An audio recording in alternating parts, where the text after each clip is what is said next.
Hello. आज की इस वीडियो में हम लोग केमिकल काइनेटिक्स का जो हमारा लेक्चर है उसको आगे को प्रोसीड करेंगे। हम लोगों ने प्रीवियस भी बहुत इंपॉर्टेंट चीजें देखी, order of a reaction, molecularity of a reaction और उनके लिए फॉर्मूलेस, फर्स्ट ऑर्डर के लिए देखा, जीरो ऑर्डर के लिए देखा। आज हम लोग देखने जा रहे हैं मोस्ट इंपोर्टेंट जो कॉन्सेप्ट है हमारा, integrated form of rate equations. जो हमारी रेट इक्वेशंस होती हैं, रेट इक्वेशन आप लोगों को पता है कि रेट अगर हम लोग बताते हैं change in concentration upon change in time करके किसी भी रिएक्शंस का रेट बताते हैं, तो उसी के लिए आज हम लोग इंटीग्रेटेड रेट इक्वेशन को देखने जा रहे हैं। अब इंटीग्रेटेड रेट इक्वेशन में बेसिकली देखना होता क्या है,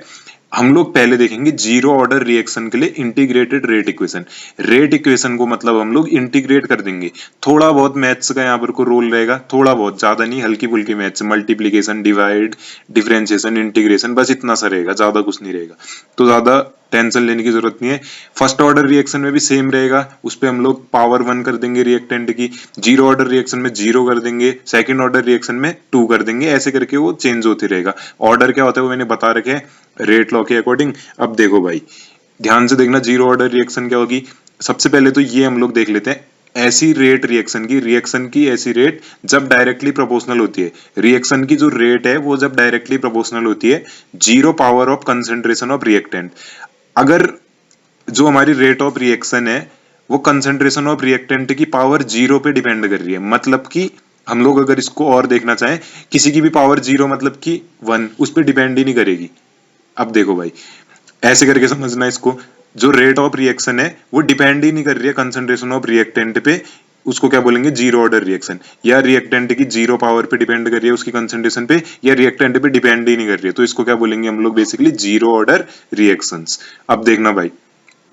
हम लोग सपोज करते हैं कोई रिएक्शन है हमारे लिए, R gives to P. R यहाँ पर को कैप बड़ा, आर यहाँ पर को रिएक्टेंट छोटा, यहाँ पर को बड़ा पी क्या हो जाएगा, प्रोडक्ट। अब रेट कैसे लिख सकता हूं मैं इसके लिए, रेट क्या होता है, change in concentration of reactant upon में चेंज इन टाइम। अब डी आर और डी टी क्या है, डी क्या है यहाँ पर को, डी मतलब छोटा change in concentration of reactant upon में डी टी क्या है, छोटा चेंज इन टाइम। डी से हम लोग छोटा चेंज ही तो दिखाते ना, इंस्टेंटेनियस, किसी एक इंस्टेंट में रिएक्शन चल रही है हमारी, हाँ ये रिएक्शन चल रही है, कोई अचानक से आया पूछ दिया बताओ भाई रिएक्टेंट का रेट क्या है। अब जो हमारी रिएक्टेंट है वो डिसअपेयर होती है, तो डिसअपेयर होती है तो रिएक्शन का रेट हमारा माइनस ना है, तब हम लोग यहाँ पर को माइनस लगाते हैं। ये बहुत बार बता रखे हैं, आप लोग प्रीवियस वीडियोस में भी देख सकते हो। तो जो मेरा रेट है, देखो भाई, ये जो हमारा रेट ऑफ रिएक्शन है, change in concentration upon change in time, वो इक्वल होते हैं हमारा ये रेट कांस्टेंट और रिएक्टेंट की कंसंट्रेशन जो इनिशियली है, मतलब कि उसकी 0 पावर। देखो भाई, change in concentration of reactant with respect to time किसके बराबर होगा हमारा, या बोल सकते हैं कि रेट ऑफ रिएक्शन जो है हमारा वो किसके बराबर होगा, रेट कांस्टेंट के हो गया, डायरेक्टली प्रोपोर्शनल। ऐसे समझ लो, जो हमारा रेट ऑफ रिएक्शन है वो डायरेक्टली प्रोपोर्शनल है रिएक्टेंट की इनिशियल कंसंट्रेशन, लेकिन रिएक्टेंट की कंसंट्रेशन क्या है यहाँ पर को, 0 है, तभी जीरो ऑर्डर रिएक्शन है। 1 होता तो 1 लिखा होता है यहाँ पर को, और ये के क्या आया, जब डायरेक्टली प्रोपोर्शनलिटी का साइन हटाया तो के आया, उसको क्या बोलते हैं हम लोग, इस रेट कांस्टेंट। अब देखना भाई, यहाँ पर को देखना, सपोज करते हैं हम लोग, हमारी कोई रिएक्शन है यहाँ पर को, देखो भाई कोई रिएक्शन है हमारी, वही ऊपर की रिएक्शन ले लो, आर गिव्स टू पी, कुछ भी ले सकते हो रिएक्शन। अब आर क्यों लिया मैंने, कैपिटल आर मतलब रिएक्टेंट, बड़ा पी मतलब प्रोडक्ट। तो रेट कैसे दिखा सकता हूं मैं, rate of reaction change in concentration of reactant upon change in time. अब ये डी आर और डी टी क्या है, वही इंस्टेंटेनियस रेट, और के क्या है यहाँ पर को, कांस्टेंट, और रेट कांस्टेंट, और आर क्या है हमारा, रिएक्टेंट की कंसंट्रेशन। लेकिन इसको क्या बोलूंगा मैं, पूरे को क्या बोलूंगा, चेंज इन, या ऐसे बोल सकता हूँ कि disappearance of reactant, rate of disappearance of reactant किसके बराबर हो गया फिर, जो हमारा रेट ऑफ रिएक्शन है किसका, रिएक्टेंट की टर्म्स में, जो रेट ऑफ रिएक्शन है विद रिस्पेक्ट टू रिएक्टेंट वो किसके बराबर है, डायरेक्टली प्रोपोर्शनल है किसके, रिएक्टेंट की कंसंट्रेशन 0 पावर पे, तभी जीरो ऑर्डर रिएक्शन है। लेकिन अगर मैंने वहां पर को प्रोपोर्शनलिटी का साइन हटाऊंगा के, यही चीज ऊपर भी बताई, यही चीज ऊपर भी बताई है, देखो इस यहाँ भी बताई थी, अब वही चीज यहाँ भी लगानी है, वही चीज है, सेम है। देखो, रिएक्टेंट का चेंज होने का रेट, मतलब कि रिएक्टेंट का डिसअपेयर होने का जो रेट है, रेट ऑफ रिएक्शन है, वो किसके डायरेक्टली प्रोपोर्शनल होगा, रिएक्टेंट की कंसंट्रेशन 0, मतलब कि उस पर डिपेंड ही नहीं करेगा। तो देखो भाई, अगली लाइन पे देखना, कुछ नहीं है, जो रेट है हमारा, रेट ऑफ रिएक्शन यहाँ पर से रिएक्टेंट की चेंज होने का रेट, जो कि हमारा इंस्टेंटेनियस रेट है, तब डी डी लगे, डी से डरना नहीं है, डी डी यहाँ पर को हमारा इंस्टेंटेनियस रेट है। अगर एवरेज रेट होता तो डेल्टा डेल्टा करते। अब देखो माइनस क्यों है वो बता ही दिया, क्योंकि नेगेटिव ना आए वैल्यू, के वैसा का वैसा ही रहेगा, किसी की भी पावर 0 1 हो जाएगी। ये देखो, रिएक्टेंट की पावर 0 है तो 1 हो जाएगा वो। अब देखो भाई क्या हो जाएगा, इसी को देखना, डी आर को मैं क्या लिख सकता हूँ, डी आर को के इंटू डी टी लिख सकता हूँ, माइनस ये माइनस इधर का माइनस, जो ये माइनस था ये माइनस इधर भेज दिया, या ऐसे समझ लो कि माइनस से मल्टीप्लाई कर दिया पूरी इक्वेशन को, तो इधर प्लस हो जाएगा, माइनस माइनस प्लस, इधर माइनस आ जाएगा माइनस, और डी को इधर मल्टीप्लाई में भेज दिया। बस इतना समझ में आ गया। अब देखो भाई कुछ नहीं करना है, इसको क्या कर देना है, इंटीग्रेट कर दूंगा। अगर इंटीग्रेट कर दूंगा तो इसको मैं क्या बन जाएगी इक्वेशन, देखो इंटीग्रेशन मतलब मैथ्स का ही हमारा एक बोल सकते हैं कि टूल होता है, मैथमेटिकल टूल। तो इंटीग्रेशन कर देंगे इसका हम लोगों, तो क्या फॉर्मूला मिल जाएगा, ये देखो डी आर, किसी का भी अगर इंटीग्रेशन करते हैं तो क्या बन जाएगा, ये यहाँ पर को क्या बन जाएगा, कैपिटल आर, क्या है, रिएक्टेंट की कंसंट्रेशन है, और माइनस के तो वैसा का वैसा ही रहेगा, कांस्टेंट है माइनस के, और डी टी का क्या हो जाएगा हमारा, टी हो जाएगा, प्लस में क्या आ जाएगा इसके, आई आ जाएगा। अब आई क्या है यहाँ पर को हमारा, इस इक्वेशन में क्या है, कुछ नहीं करना है, बस डी हटा के क्या कर देना है, आर लगा देना है यहाँ पर को, माइनस के डी हटा के यहाँ पर को टी आ जाएगा, और के कांस्टेंट है तो वैसा का वैसे रहेगा, और आई क्या आ गया यहाँ पर को, कांस्टेंट ऑफ इंटीग्रेशन। देखो भाई लिखा भी है, wear I is the constant of integration, इतनी बात आ जाएगी समझ में। अब देखो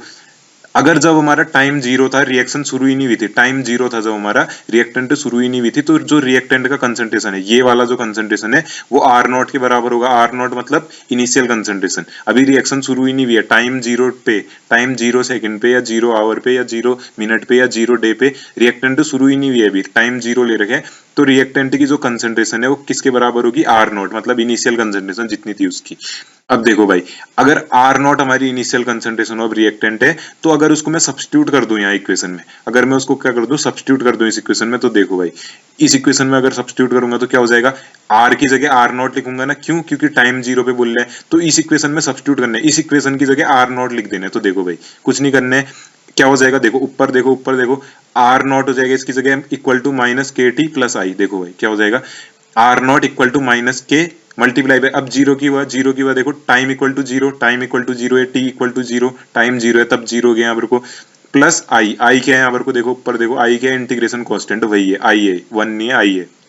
अब देखो भाई के इंटू जीरो करेंगे, पढ़ा होगा इतनी मैथ से तो आती होगी, के इंटू जीरो करेंगे क्या हो जाएगा, जीरो, आर नॉट वैसा का वैसा ही रहेगा, आई क्या हो जाएगा यहाँ पर को, आर नॉट इक्वल टू आई। अब देखो अगर अब मैं क्या करूंगा, आर नॉट की वैल्यू कहाँ रखूं मैं, इक्वेशन कौन सी, आर नॉट की वैल्यू किसके बराबर आ रही है, आई के बराबर। अगर अब इसको मैं ऊपर की इक्वेशन में रखूं, कौन सी इक्वेशन में, देखो इस इक्वेशन में अगर मैं आर नॉट की वैल्यू रखूं, आई किसके बराबर आ रहा है मेरा, आर नॉट के बराबर, तो इस इक्वेशन में अगर मैं आई की वैल्यू रखूं, जो आई की वैल्यू नीचे आई है, ये I equal to are not कहूं या आर नॉट इक्वल टू आई कहूं या I equal to are not कहूं, एक ही बात है ना। देखो आर नॉट इक्वल टू आई कहूं या I equal to are not कहूं, एक ही बात है। तो आई की जगह क्या लिख सकता हूं मैं ऊपर इस इक्वेशन में, इधर क्या लिख सकता हूं, आर नॉट। तो क्या हो जाएगी इक्वेशन, रिएक्टेंट की concentration R equal to minus का k T plus I plus R, R naught sorry, R naught लिख दिया ना उसकी जगह, ये बस हो जाएगा इतना। अब देखो भाई ये हम लोगों ने क्या निकाला, इंटीग्रेटेड रेट इक्वेशन निकाली जीरो ऑर्डर रिएक्शन के लिए, ये उसका फॉर्मूला आ गया। लेकिन अब देखो भाई अगर मैं क्या बताऊं, variation in the concentration of reactant with respect to time, अगर उसका ग्राफ बताऊं तो देखो रिएक्टेंट की कंसंट्रेशन क्या है, आर नॉट है हमारी रिएक्टेंट की कंसंट्रेशन, लेकिन टाइम के साथ क्या हो रही है, धीरे धीरे घटेगी, और ये के क्या है हमारा